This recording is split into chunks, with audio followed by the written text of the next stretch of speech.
پارہ سورہ اعراف، اس کی آیت نمبر 31 ہے۔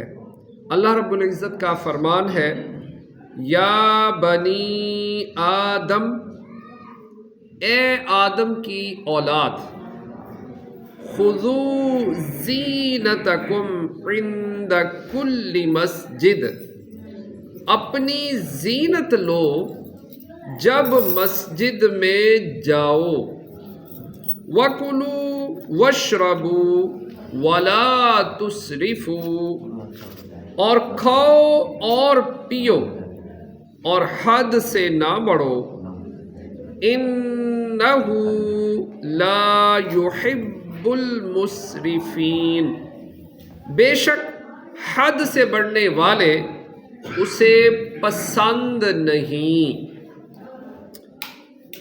یعنی نماز کے وقت صرف ستر عورت کے لیے کفایت کرنے والا لباس ہی نہ پہنو، بلکہ اس کے ساتھ وہ لباس زینت والا بھی ہو، یعنی عمدہ لباس میں اپنے رب عز و جل کے حضور حاضری دو۔ اور ایک قول یہ ہے کہ خوشبو لگانا زینت میں داخل ہے، یعنی نماز کے لیے ان چیزوں کا بھی اہتمام رکھو۔ سنت یہ ہے کہ آدمی بہتر حیت کے ساتھ نماز کے لیے حاضر ہو، کیونکہ نماز میں رب عز و جل سے مناجات ہے، تو اس کے لیے زینت کرنا اور عطر لگانا مستحب ہے، جیسا کہ ستر عورت اور طہارت واجب ہے۔ حضرت عبداللہ بن عباس رضی اللہ تعالی عنہما سے روایت ہے، تاجدار رسالت صلی اللہ تعالی علیہ وآلہ وسلم نے ارشاد فرمایا، پہلے عورت بیت اللہ کا برہنہ ہو کر طواف کرتی تھی اور یہ کہتی تھی کہ کوئی مجھے ایک کپڑا دے گا جسے میں اپنی شرمگاہ پر ڈال لوں، آج بعض یا کل کھل جائے گا اور جو کھل جائے گا میں اسے کبھی حلال نہیں کروں گی۔ تب یہ آیت نازل ہوئی۔ اس آیت میں ستر چھپانے اور کپڑے پہننے کا حکم دیا گیا، اور اس میں دلیل ہے کہ ستر عورت نماز، طواف بلکہ ہر حال میں واجب ہے۔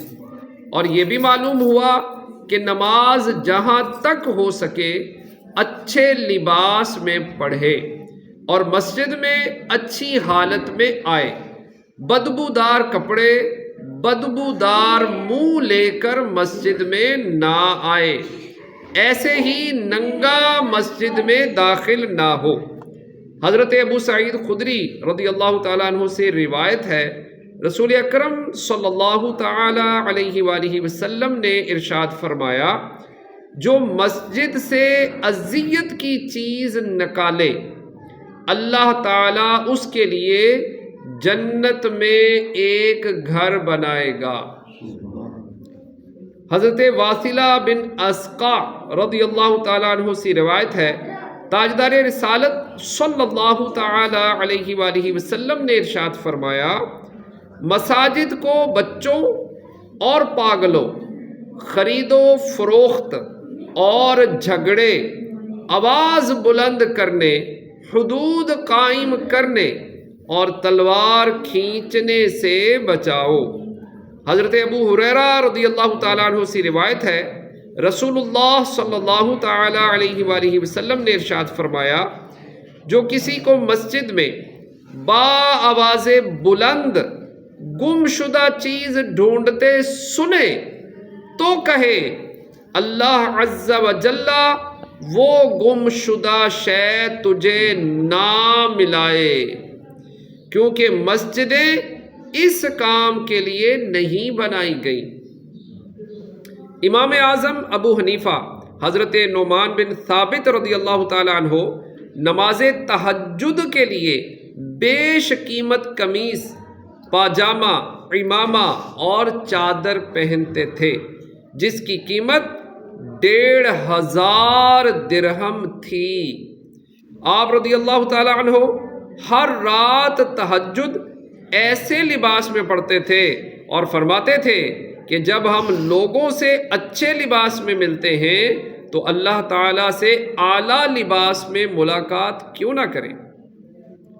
کلبی کا قول ہے کہ بنی عامر زمانہ حج میں اپنی خوراک بہت ہی کم کر دیتے تھے اور گوشت اور چکنائی تو بالکل کھاتے ہی نہ تھے، اور اس کو حج کی تعظیم جانتے تھے۔ مسلمانوں نے انہیں دیکھ کر عرض کیا، یا رسول اللہ صلی اللہ تعالیٰ علیہ وآلہ وسلم، ہمیں ایسا کرنے کا زیادہ حق ہے۔ اس پر یہ آیت نازل ہوئی کہ کھاؤ اور پیو، گوشت ہو خواہ چکنائی ہو، اور اسراف نہ کرو۔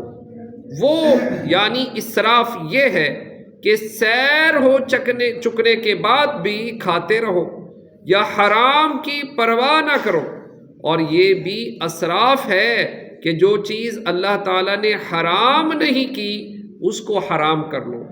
حضرت عبداللہ بن عباس رضی اللہ تعالیٰ عنہما نے فرمایا، کھاؤ جو چاہو اور پہنو جو چاہو، اور اسراف اور تکبر سے بچو۔ محض ترک دنیا عبادت نہیں، ترک گناہ عبادت ہے۔ خلیفہ ہارون رشید کا ایک عیسائی طبیب علم طب میں بہت ماہر تھا۔ اس نے ایک مرتبہ حضرت علی بن حسین واقد رحمۃ اللہ تعالی علیہ سے کہا، علم دو طرح کا ہے، علم ادیان، علم ابدان، اور تم مسلمانوں کی کتاب قرآن پاک میں علم طب سے متعلق کچھ بھی مذکور نہیں۔ آپ رحمۃ اللہ تعالی علیہ نے اس عیسائی طبیب کو جواب دیا، اللہ تعالیٰ نے ہماری کتاب کی آدھی آیت میں پوری طب کو جمع فرما دیا ہے۔ عیسائی طبیب نے حیران ہو کر پوچھا، وہ کون سی آیت ہے؟ آپ رحمۃ اللہ تعالیٰ علیہ نے فرمایا، وہ اللہ تعالیٰ کا یہ فرمان ہے، وَكُلُوا وَاشْرَبُوا وَلَا تُسْرِفُوا، اور کھاؤ اور پیو اور حد سے نہ بڑھو۔ آیت میں اس بات کی دلیل ہے کہ کھانے اور پینے کی تمام چیزیں حلال ہیں سوائے ان کے جن پر شریعت میں دلیل حرمت قائم ہو، کیونکہ یہ باقاعدہ مقررہ مسلمہ ہے کہ تمام اشیاء میں اصل اباحت ہے مگر جس پر شارع نے ممانعت فرمائی ہو اور اس کی حرمت دلیل مستقل سے ثابت ہو۔ اللہ پاک کی بارگاہ میں دعا ہے، جو پڑھا سنا ہمیں عمل کی توفیق عطا فرمائے، آمین، بجاہ خاتم النبیین صلی اللہ تعالی علیہ وآلہ وسلم اجمعین۔